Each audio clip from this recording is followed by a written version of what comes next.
morning, friends. Good morning, good morning. Welcome, welcome, welcome to the Boise Unitarian Universalist Fellowship. And welcome to our newly remodeled, redesigned, beautiful, serene sanctuary.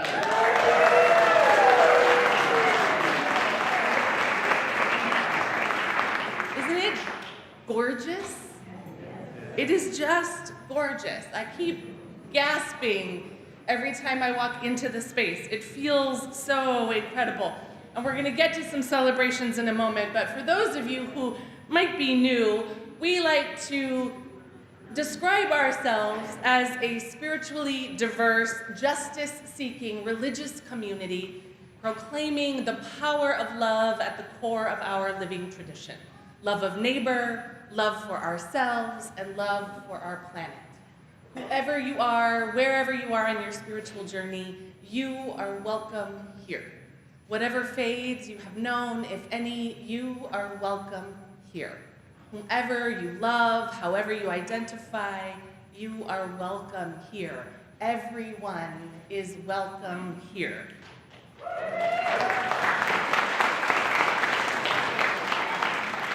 I am the Reverend Sara LaWall. I use she, her pronouns. I'm joined today by Justin Blauch. He is our celebrant. And I'm just so delighted to be here in this very room, this new serene sanctuary space, celebrating this milestone, this threshold moment with all of you. Let's just take a moment and soak it in. Like really, look around. Like look at all of the glorious, beautiful, cool new features, the natural light. I mean, it is extraordinary how so many of our wishes have come to life here. And there are some particular people that we need to acknowledge who have dedicated over 2 years of their time, hundreds of hours of meetings, hundreds and hundreds of emails, surveys, congregational town halls, multiple conversations with staff and leaders, building shelves, moving chairs, packing, unpacking, cleaning, detail upon detail, construction delays, generalized angst from the staff, when will we be ready? And people were even here till the evening hours last night taking care of all of the final details to make it look as ready and beautiful as possible. And so I would like to invite our Engaging Space Implementation Task Force to please come and join me up here on our brand new chancel so we can recognize you properly.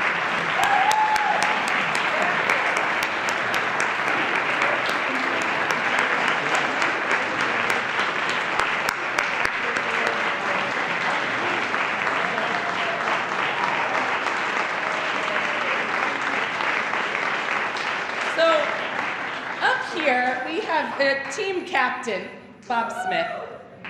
Architect,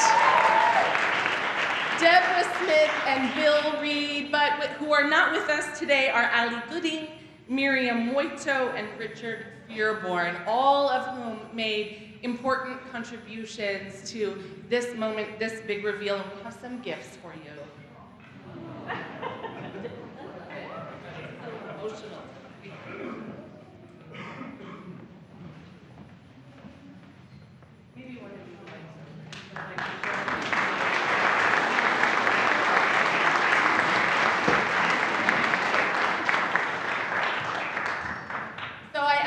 To open it, and because I'd like to share a little bit about what these gifts are. These beautiful glass votive holders, which we call chalices, were made from the very same glass that are here in our walls. So thank you all so very much.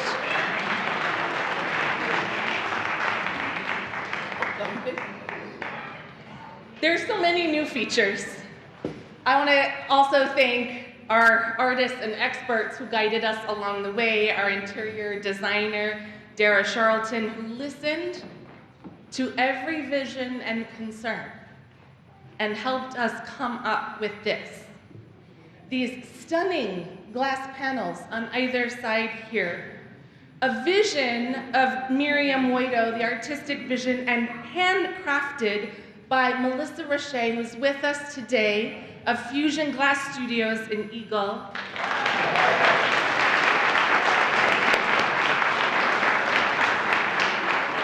Melissa titled these works Honoring the Matriarchs. And I invite you to take some time after the service today and really gotta dig in and look at them, because these are unique, one of a kind to us. You'll see features that are our features of our beloved space, our beloved outdoor sanctuary, and a lot of gorgeous hidden details. I have to say that every time I walk into the space and I see our labyrinth and I see our little bridge reflected back to us, it just brings so much emotion and expands my heart. We have this beautiful new pulpit created by artist Mike Kalman, and our former pulpit, handcrafted, the beautiful pulpit, handcrafted by Greg Duffy, is going to be turned into a memorial altar for candle lighting, which will be installed in one of our entryways where folks can come and light candles of memory and hope and concern. And Greg is working on that retrofitting himself. And for those of you with hearing aids, we have a brand new Wi-Fi enabled Bluetooth assisted listening system. We are delighted to help you learn how to use it after the service or any time that you want to call in and ask for help. And lots of folks out here know how to use it. It's really pretty cool, and you can use it with any Bluetooth headphones. So even if you don't have a hearing aid, but you sit in the back and sometimes you're like, I can't hear, you can use your own headphones and you can hear. So it works for all kinds of needs. So with that, let's take a moment to greet each other. Let's begin by greeting our friends on Zoom, our Zoom community, waving to the camera. And friends on Zoom, if you are able, we invite you to turn your cameras on for a moment so that we can see your beautiful faces and welcome you into this space. Good morning, Jane and Diane and Jeannie and Carol, and Allie is with us on Zoom. Allie, I have your gift for you. And Liz, it's so good to see so many of you out there. And friends in person, let's take a moment to greet each other. Turn to people sitting next to you. Seek out someone you don't know and introduce yourself.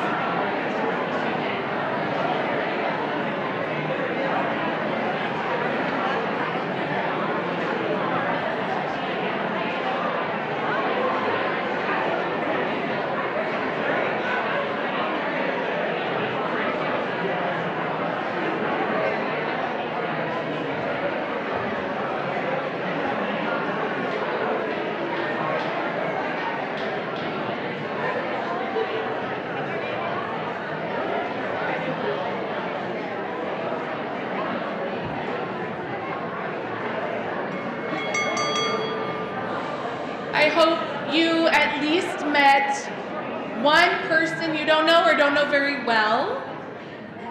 We're going to continue with this greeting in person each week, taking a moment to seek out new folks and seek out people that we haven't met yet and get to know each other a little bit better. And then you can go have coffee together during hospitality time.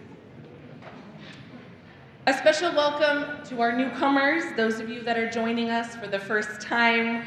We know it takes a lot of courage to check out a new community, and we're so glad that you have chosen us this morning. We invite you to introduce yourselves to us during our hospitality time so that we can get to know you better if you didn't already meet someone during the greeting time, or in the chat so that we can warmly welcome you. We have newcomer forms in each entryway, and we'll post a link in the chat, which we invite you to fill out so we can get to know more about you and keep you up to date with all that is happening here in the fellowship. We're beginning our newcomers series, the Inquirers series for newcomers, today after the service and a little celebration time. This series introduces newcomers to Unitarian Universalism and to this fellowship, and it meets down in the South Wing. Anyone is welcome. I also want to make the announcement that our nursery is also open. It's a beautifully redesigned space. It is staffed, And it can also be a wiggle room for littles. So if you need a space where you need to get out the wiggles a little bit, please feel free to go pop into the nursery right in back of the sanctuary there. Also after the service today, we're hosting our coming of age info session for families of middle school and high schoolers along with your youth, so we can talk about our relaunch of this exciting new program after our reception and hospitality time, also in the South Wing. Each week we begin our worship service. We ground and center ourselves by lighting a flaming chalice, symbol of our free faith, a beacon of hope, love, and justice. We light our chalice in solidarity with hundreds of other Unitarian Universalists lighting chalices today across the globe, reminding us that we are connected to a great community of faith and love. Our chalice lighter this morning is none other than our beloved Cambria Jenkins. Not so young anymore. Come on up, Cambria. But how cool that you get the honor of lighting the chalice in this newly designed space, which I hope eventually brings you as many tears as leaving the old space did. As we light the chalice here in the sanctuary, I invite those of you at home to light a chalice or a candle nearby and share in the chat where it is you have lit your chalice this morning.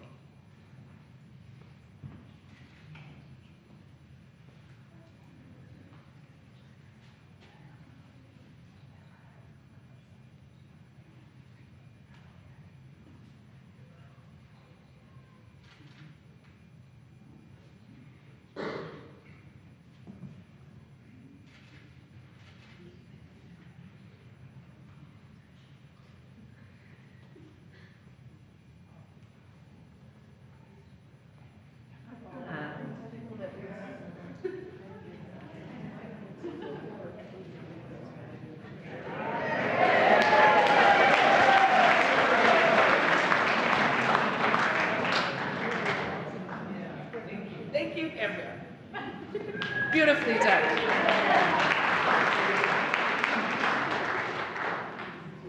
When we held our final service in the old space before construction began, we sang this gathering hymn as a kind of watchful blessing. And so I bring it back to us today as we inhabit this new space and rededicate this new space. I invite us to rise together in body or spirit and sing it again today as a blessing of protection for this new sanctuary space and the sanctuary it will continue to offer us, especially in these difficult times. Let us sing together hymn number 1, May Nothing Evil Cross This Door.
We come from and live on land considered sacred by many indigenous peoples, known as Bannock, Shoshone, Paiute, and many other tribes that lived here sustainably for thousands of years, inhabiting a vast region including much of Idaho. We recognize the long history of the land, long before colonization, and acknowledge the ancient tribes whose names have been lost in history. With this acknowledgement, we wish to demonstrate our commitment to dismantling the legacies of settler colonialism. We honor Indigenous peoples' connection to the land and support their right to sovereignty. In the challenges of these truths, may we move through the world bringing justice in every way that we can, listening to the truths spoken to us by Native American peoples, making space for them to re-inhabit this place, and giving them back the resources they need to heal their communities.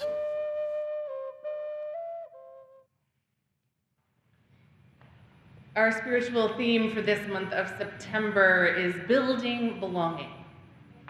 And we live in a time when that word is used to further divide us, suggesting that we have to belong to one side or another. But what if belonging is about belonging to each other, to humanity, to our quest for collective liberation and the communities we create to help us get there? Today we practice that kind of belonging by renewing our commitment to this community and our shared spiritual home, celebrating this new sanctuary space in its beauty, its invitation to serenity, in making it a refuge for weary hearts, weary minds and bodies, imbuing it with our radical welcome. As we enter into this time of worship together, I invite us all to take a breath together. Fill your body with breath. Breathe, knowing that our breath connects us to one another, to our bodies, and our planet.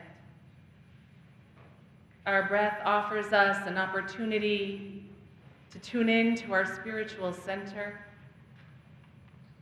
to listen deeply to our heart's own longing. Today I dedicate the words of the prayer we use for the ringing of the bowl to our beautiful new sanctuary. Thou art the song of my heart in the morning. Thou art the dawn of truth in my soul. Thou art the dew of the roses adorning. Thou art the woven whole. Thine is the grace to be steadfast in danger. Thine is the peace that none can destroy. Thine is the face of the need-ridden stranger. Thine are the wings of joy. Thou art the deep, to the deep in me calling. Thou art a lamp where my feet shall tread. Thy way is steep, past the peril of falling. Thou art my daily bread. Thine be the praise of my spirit uplifted. Thou art the sea to each flowing stream. Thine be the days that are gathered and sifted. Thou art the deathless dream.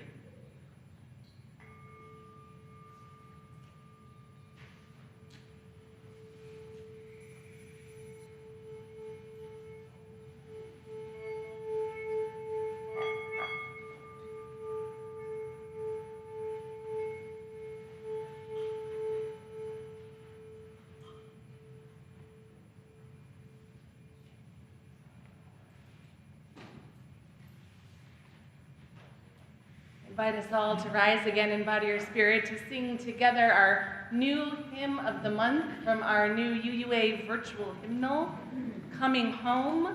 We'll sing it through 3 times together. First time lyrics, second time oohs, and then back to the lyrics. The words will be on the screen.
For those of you who don't know me, I'm the minister emerita of this congregation, and I'm very grateful to Reverend Sara, who has served us so well for well over 10 years, for allowing me to continue to be part of the journey of this congregation.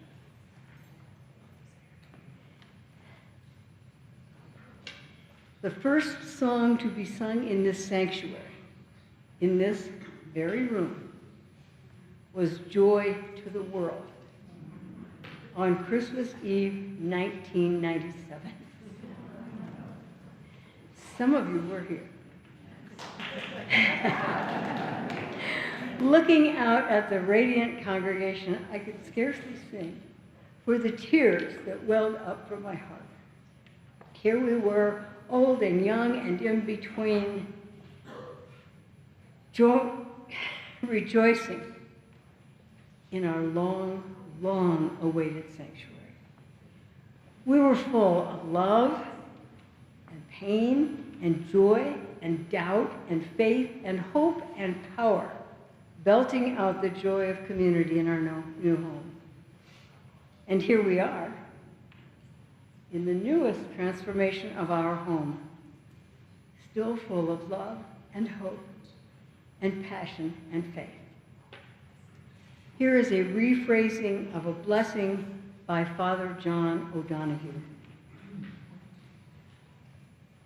May this house shelter our lives when we come home in here, diminished or whole, in turmoil or at peace. May this home be a safe place full of understanding and acceptance, where we can be as we are without any need of a mask or pretense or image.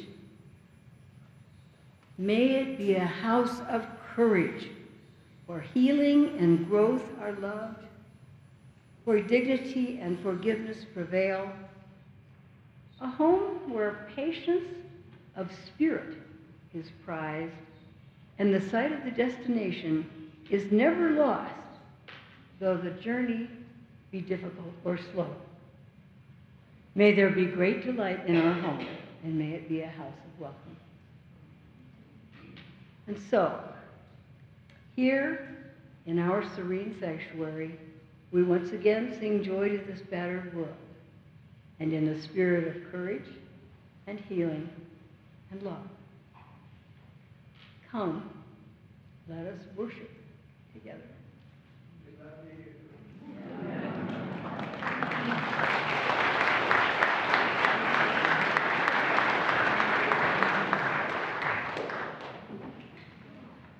With our promise of building beloved community, we celebrate our commitments to being a multi-generational community, a community of generosity, and a community of care and connection.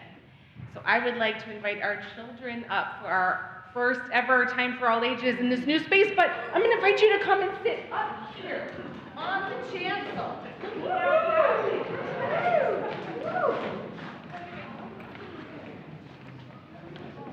Scooch in, everybody. Make space. Get comfy. You can sit on the steps. Yeah, sit here.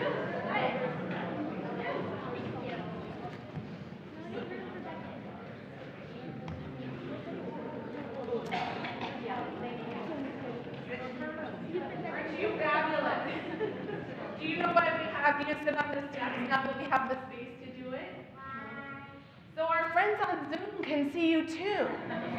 And so these beautiful people can see your beautiful faces. And we have a story for you today. You might want to just adjust a little because there will be some pictures on the screen.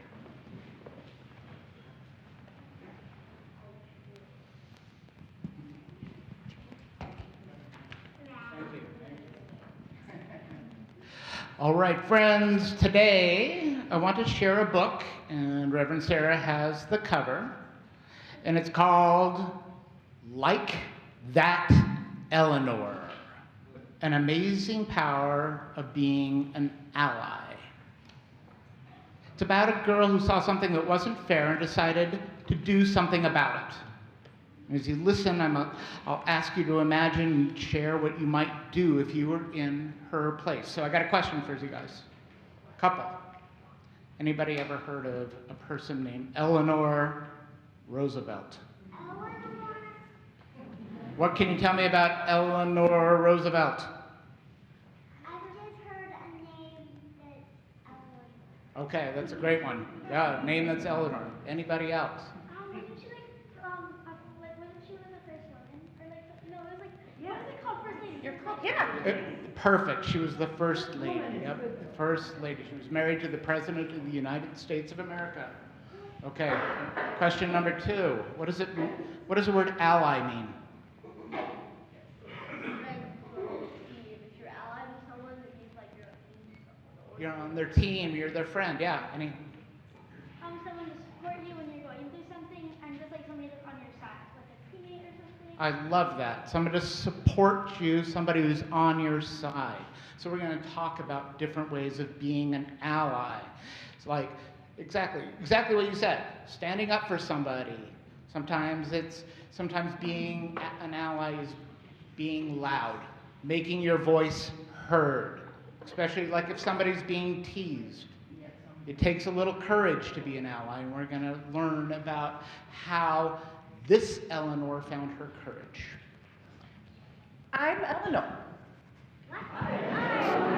My dad's named me after Eleanor Roosevelt, who was really famous. She was all about making things more fair, and so I want to do the same. I want to make things more fair. But sometimes they seem so unfair. I don't know what to say. Have things ever seemed so unfair in your own lives? Like today, a bunch of boys were playing soccer, and my friend Amy wanted to play, and the boys said, "No, this game is for boys, duh." When I tell my poppy, he said, When Eleanor Roosevelt was married to the President of the United States, only the men reporters were allowed to go to big, important meetings. So you know what that Eleanor did? Just got a picture up here. That Eleanor started her own important meetings just for women reporters. "Yeah." I thought, wow, maybe someday I'll know what to say. Maybe someday I can be more like that Eleanor. But things seem so unfair sometimes, and I still don't know what to do. I learned in school. There was a famous singer who wasn't allowed to sing in a fancy theater because she was black. So Eleanor Roosevelt arranged for a special concert outside the Lincoln Memorial that the whole world got to hear. That's really cool. And sometimes things are still unfair, and I still don't know what to do. My dad and I read a book about how Eleanor Roosevelt got the whole world to agree.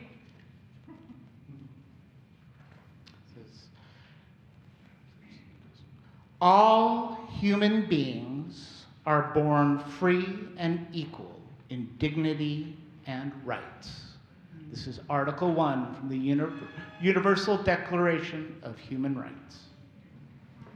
And those words are enshrined right here in Boise at our Anne Frank Memorial, those very same words. That night, I'm Eleanor again, I dreamt that I could be like that Eleanor.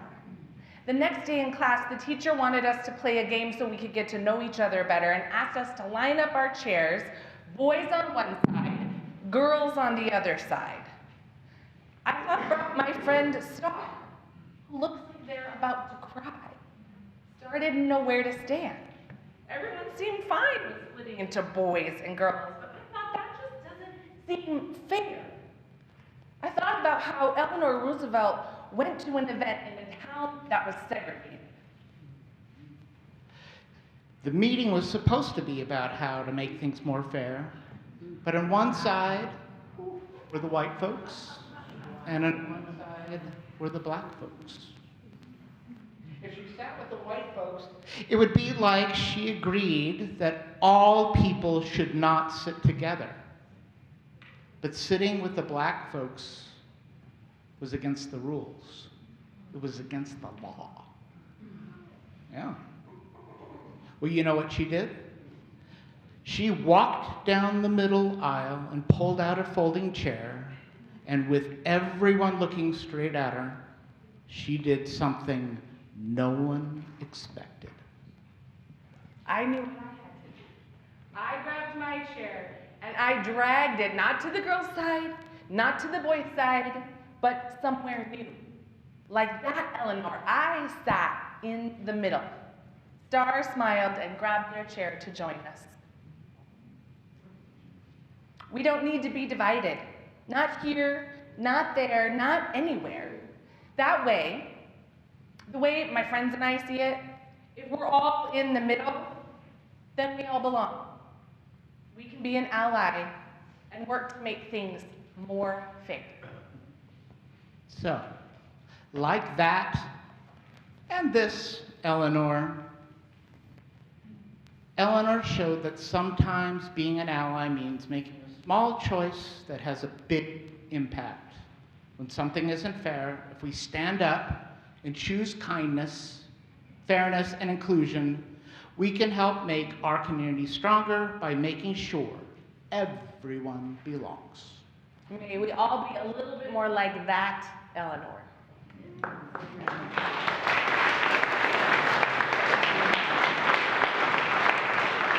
All right, before we head over to our religious exploration classes, we're going to sing the community blessing. Join us, please, and the lyrics are in the bookmarks behind your seats and on the screen.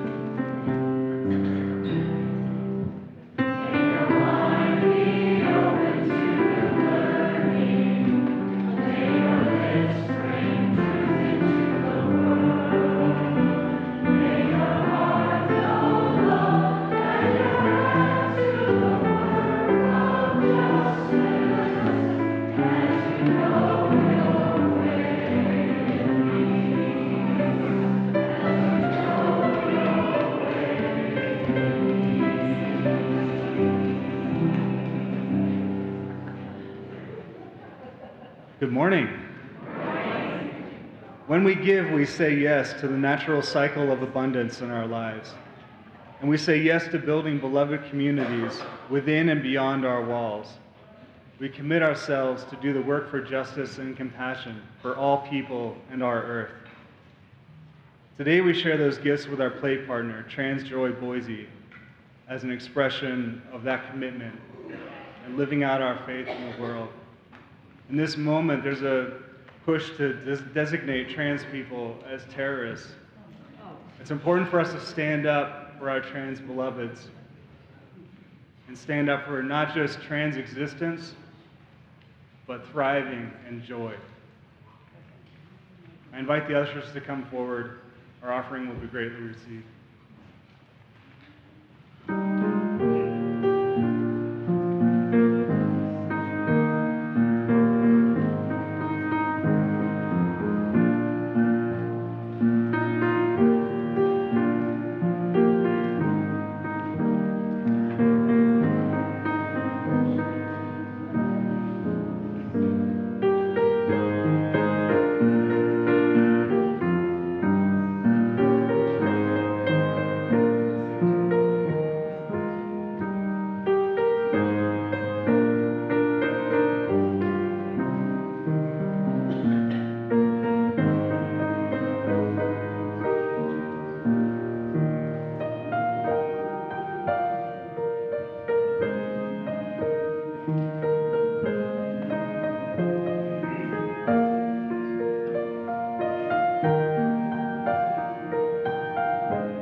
ushers bring our offering gifts forward, I invite us to join together in the collective blessing of our offering this morning.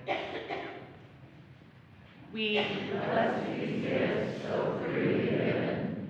May generosity always be our companion as we walk the holy path towards ever greater compassion and beauty. Thank you.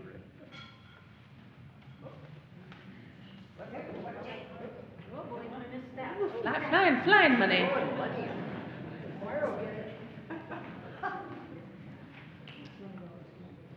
Last weekend, Michael and I took our daughter to college for the first time. Moving her into the dorm, helped her get settled, and eventually said our goodbyes. I did not expect the whole experience to be quite so challenging and emotional for me. I know, I should have, but I didn't. And of course, we are so very excited for her to have this extraordinary experience and to meet new people and feel some independence, and of course, living in Oregon, praise all that is holy. And like any parent, I worry about how she will fit in, if she'll find her people and feel like she belongs. And I wish I had some magical power to just wave my hand and create instant belonging for her, for any of us, especially in this moment, when so many people like my daughter, trans folks, immigrants, liberals, progressives are being told they don't belong, and worse. Turns out, she didn't need a magic wand. She plugged right in and has already found a wonderful, quirky, queer cadre of friends whom she loves. And I wish it were that easy for all of us. But I also watched her, my introvert daughter who spent most of her time in her room, put herself out there, making connections, accepting invitations to the dining hall and impromptu adventures to the nearby nature reserve. It was impressive to watch the belonging begin to unfold, and I was so relieved. But I know it didn't happen magically, because we all know that belonging takes work. Building communities of belonging and belovedness doesn't just magically happen. We have to work at it. We have to put ourselves out there. We have to be present, to stretch ourselves and open our hearts. We have to commit to our own learning and unlearning, to confronting our own biases and cultural indoctrination. We have to show up and engage. We have to resist the pull to talk to just our friends after worship. Meet some newcomers. We have to practice generosity and compassion.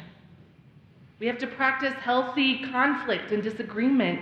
We have to listen and reach out when someone is struggling. And we have to practice asking for help when we are struggling. We have to forgive ourselves and each other when we make mistakes. We have to repair and begin again in love. And those are all very beautiful, powerful words, and they are not always easy to practice. We get busy, life gets complicated, we get frustrated, we isolate ourselves, and the state of the world sure doesn't make it any easier. We can get wound up and tense and deeply troubled, and sometimes that angst and frustration can leak out sideways around the other people in our lives. Not you.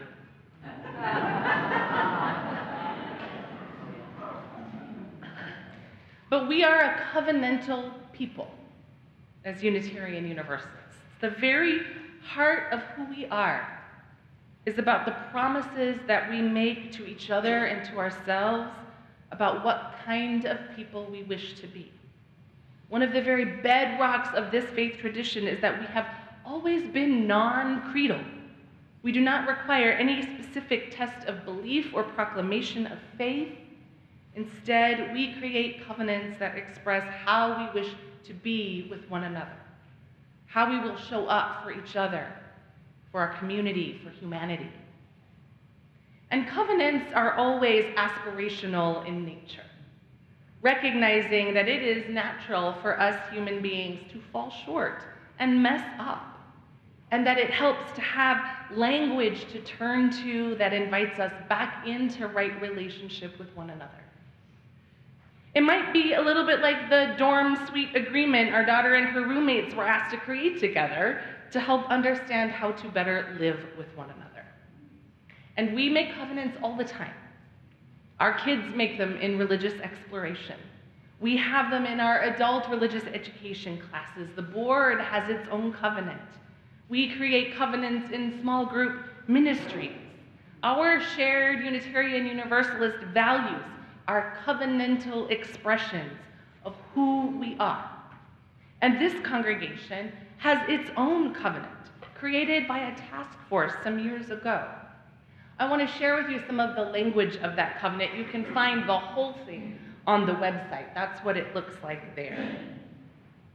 We each covenant to welcome those who come to us with acceptance and respect for the differences among us, and to remain open to the discomfort of diversity.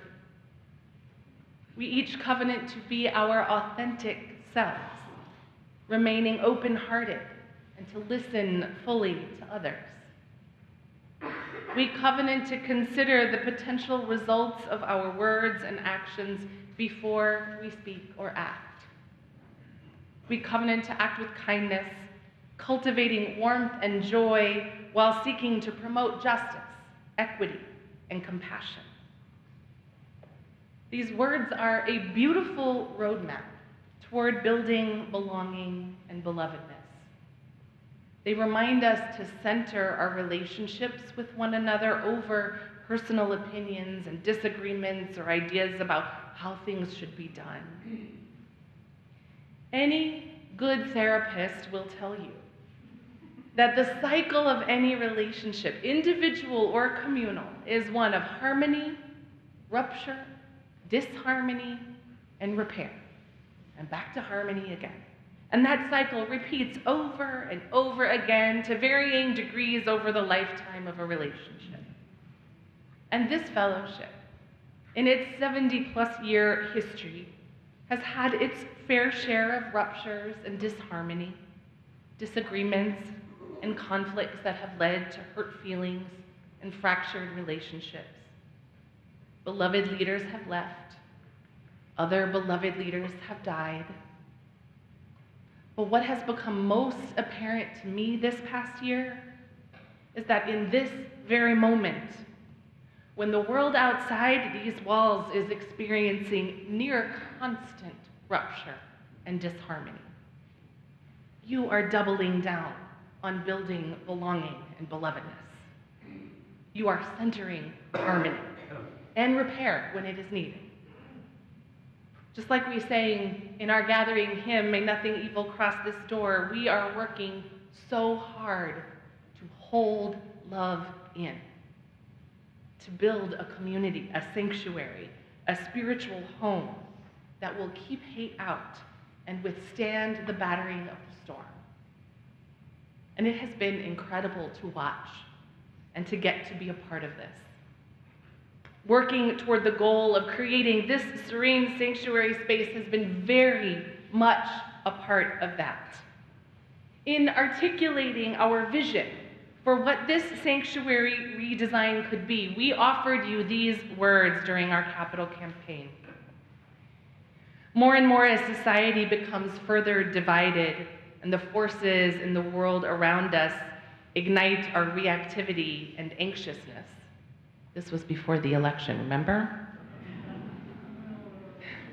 We need sanctuaries.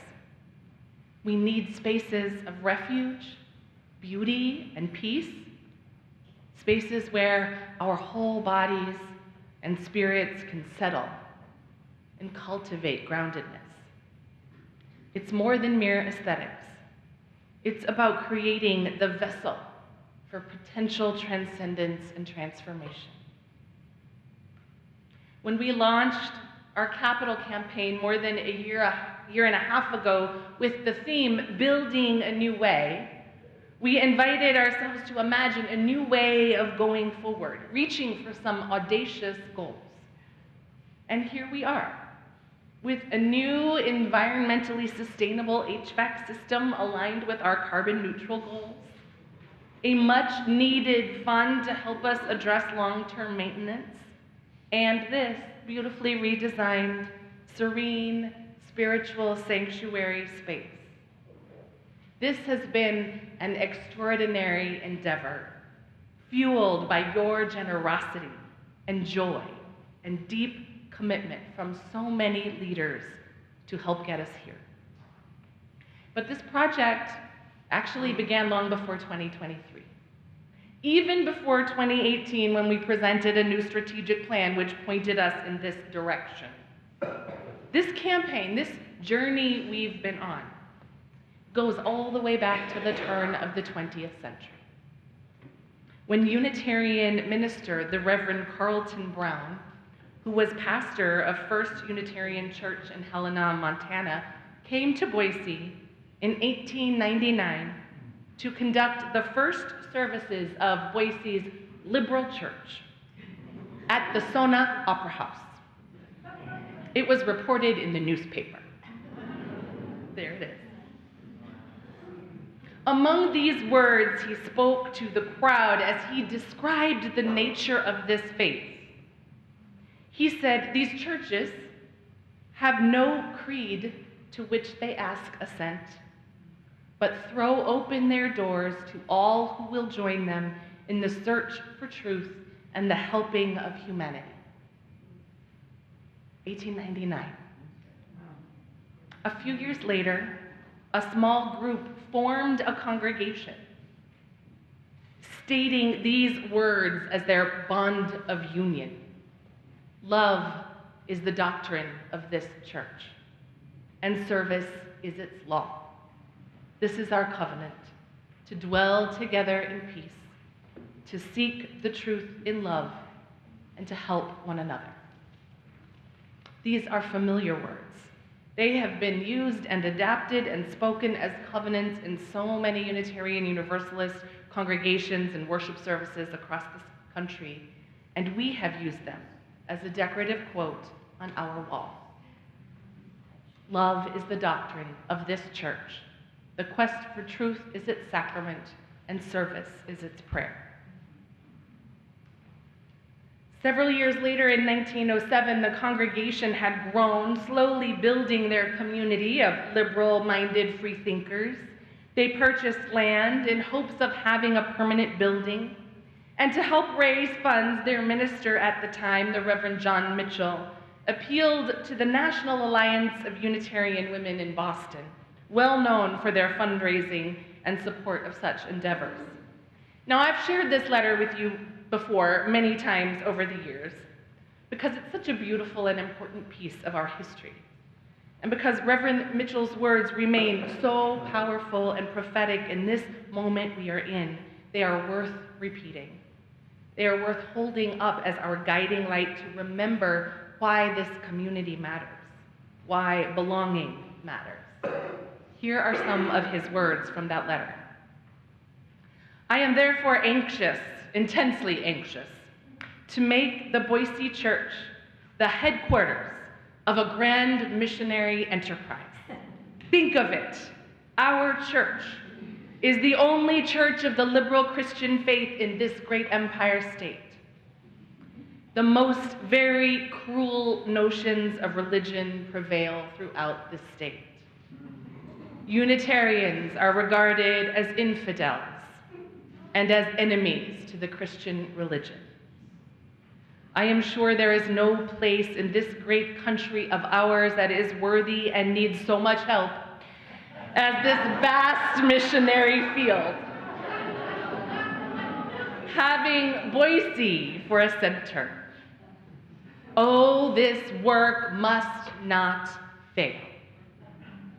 Oh, this work must not fail."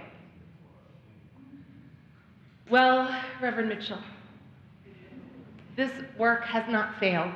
Beloveds, look around you at the legacy you have created.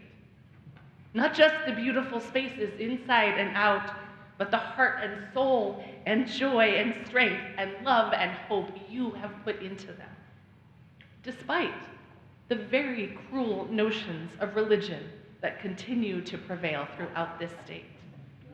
Religious notions that have caused great harm, painful wounds, and deep division.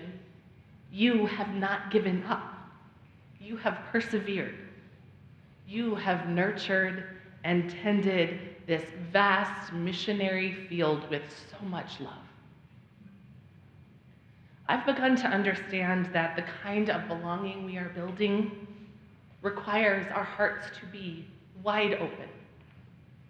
In fact, I often notice when I feel most connected to the belovedness required to build the kind of belonging we're talking about is also when my heart feels the most broken, which lately is a near daily experience. But in that breaking open, our hearts expand. They expand to hold each new sorrow, yes, but they also expand to hold the capacity for more love, more joy, more presence, with a softness that invites more attunement with those in our midst, particularly with those being pushed to the margins.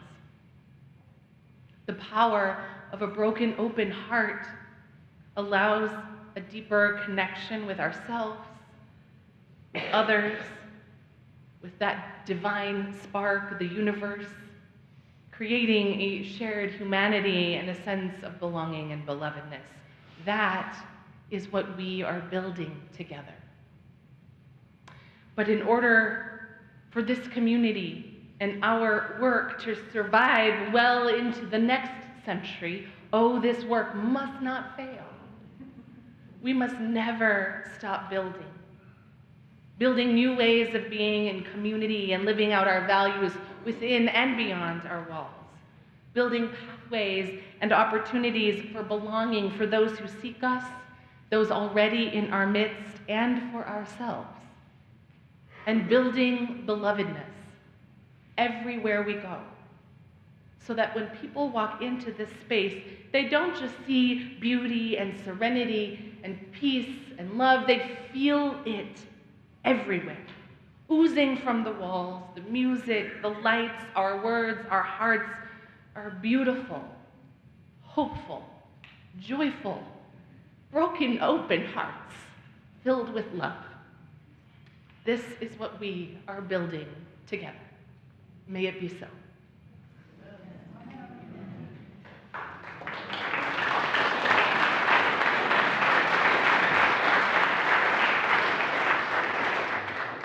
So with our broken, open hearts overflowing with love, we're going to put some of that love into blessings for this beautiful new space. When you came in today, you were handed a little vial of water. If not, I'm sure our ushers can rustle up some more. You can share amongst your family members. And so for the next few moments, I'm going to invite you to find a place in this space. This water is from our annual water communion service. We collected and blessed it together, remember, a few weeks ago. And take a small drop of water. You only need a drop. We're not showering the place. The brand new sanctuary. Just a little drop of our blessed water. And share, whisper, imbue your blessings somewhere into this space with your water. What do you want this space to hold for us and future generations? Let us bless it together.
To our friends on Zoom, I want to invite you to share some words of blessing in the chat, which we can read aloud in a moment.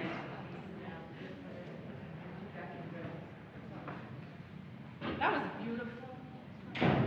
I am moved to tears to watch you share your blessings with this space, from the chancel to the pulpit to the piano to folks jumping up to reach the tallest corner they could reach, to the chairs, to blessing each other and all that you bring to this space.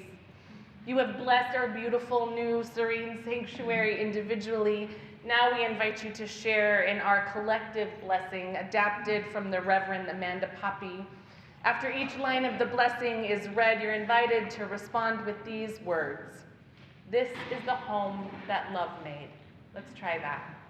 This is the home that love made. It is full of the love that the founders felt when they planned out these walls and raised these beams above us, and full of the love of all who stewarded its transformation. This is the home that love made. It is full of love of all who have worshiped here, those who have celebrated and grieved here, the babies dedicated, couples married, and family members mourned here. This is the home that love made. It is full of the love of our children as they learn and laugh together, and our youth as they grow into their own sense of purpose and meaning. This is the home that love made. It is full of the love of the staff who have served it, full of their hopes for this congregation, their hard work and their acts of dedication. This is the home that love made. It is full of the love of the choir, the love made so clear in the voices lifted here on Sunday morning. This is the home that love made. It is full of the love of those who seek refuge, those who seek belonging and welcome, those who seek a community of care and connection and are met with open arms and open hearts. This is the home that love made. It is full of our love, the love of this community, despite our differences and disagreements, the love that holds us together as a people. This is the home that love made. Can you feel it? May the love be with us always. Amen.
to chase away any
Since 1997, this very room has held and heard the joys and sorrows of this community over the years and decades.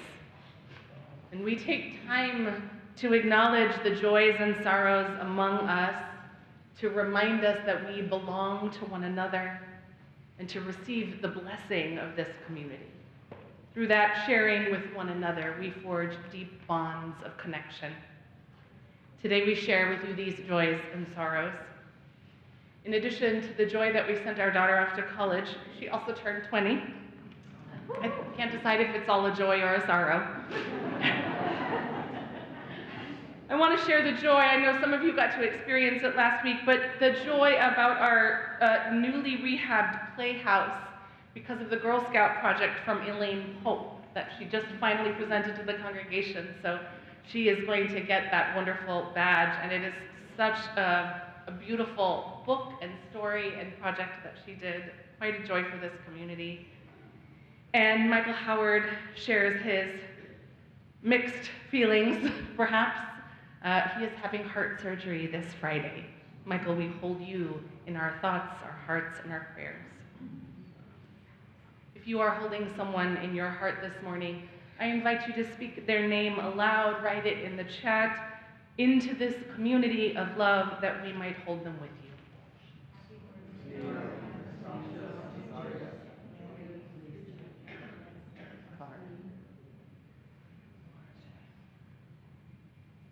May the arms of this community hold all our joys and sorrows. May we feel surrounded by a warmth of community to celebrate the joys and a gentleness to soothe our aching hearts. Breathe with me.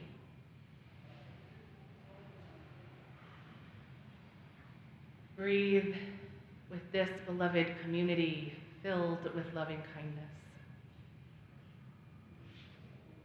Breathe in all the joy and hope and love and light gathered here in this very room. Spirit of life and love, holy mystery. In this sacred, transformed space, may we make space to be transformed. In this sacred, serene space, may we make space for serenity in our lives. In this sacred space of refuge, of belonging and belovedness, may we make space for our own belonging and space to be loved, that we might be a refuge for others. In this home that love made, infused with the joys and sorrows, hopes and dreams of our beloved ancestors, built on the collective imagination of generations before us, and the dedication of today's leaders and visionaries and doers and artists, bringing us here in this very room, kindled by the light of that divine spark which lives in each of us, that beacon of light in our chalice that beckons those in search of a home, where belonging beckons and belovedness abounds, where resistance is a spiritual practice, where love knows no borders, where imagination sparks hope. As we keep building a new way together for this beloved community and future generations, protecting our planet, offering sanctuary, refuge, and beauty in a community filled with love. As we continue this journey, may we take care of this house, forging ahead toward ever greater justice, ever greater peace, ever greater compassion, ever greater flourishing. In the name of all that is holy, we pray. Amen. In celebration of this glorious new space, I invite you to rise in body or spirit, kindred pilgrims, to sing our beloved hymn 1064, Blue Boat Home.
Friends, we thought it only appropriate to close this, our first service, in our brand new serene sanctuary with a toast. So our fabulous volunteers, board members are gonna come around with glasses of bubbly. We have champagne or cider. After the service, we'll continue our reception in the hospitality room. We have some treats.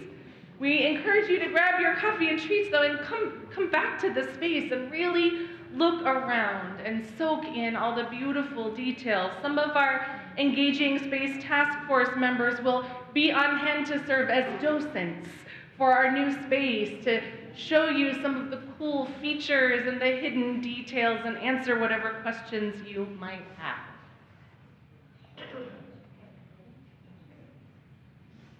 Okay, here we come. Here we go, here we go.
we do have some words to toast with, so don't drink all of it.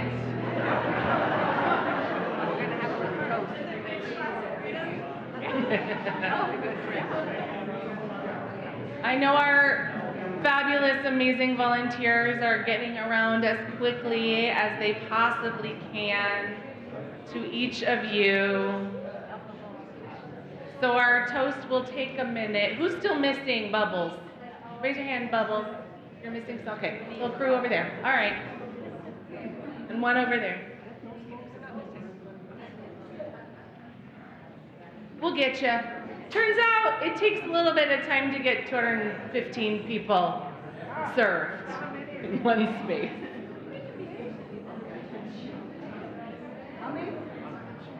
Roughly 2. We're out. We have a cadre over here in this corner over there, I think. Yeah? Bubbles, bubbles, bubbles, bubbles. Yes, they need bubbles. Okay. So close.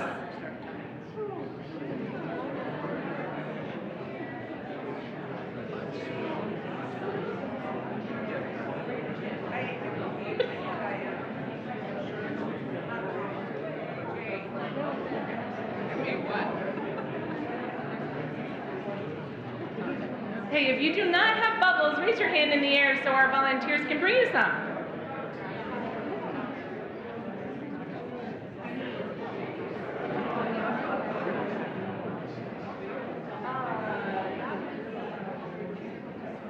Okay, friends, we're so close. I invite you to raise your glasses. But we have some words for the toast, so everybody will have a chance to raise their glass. First, we toast. First, to our Unitarian ancestors, who had the instinct to know Boise needed a liberal church and formed the first ever Boise Unitarian congregation. To the founders of this fellowship, who resurrected Unitarianism in living rooms and incorporated in 1961. To those leaders who helped find the first church building, then property, then built the new building. To today's leaders who helped bring this vision of a serene sanctuary to life, especially our capital campaign team who helped us raise the funds, and our engaging space team who brought our vision to us today. Are my final words for our toast. May nothing evil cross this door. May peace walk softly through these rooms. May these rafters and our spirits withstand the battering of storms. May these walls and our hearts be strong enough to keep hate out. And always, may we always hold love in. Blessed are we all. Cheers. Go in peace.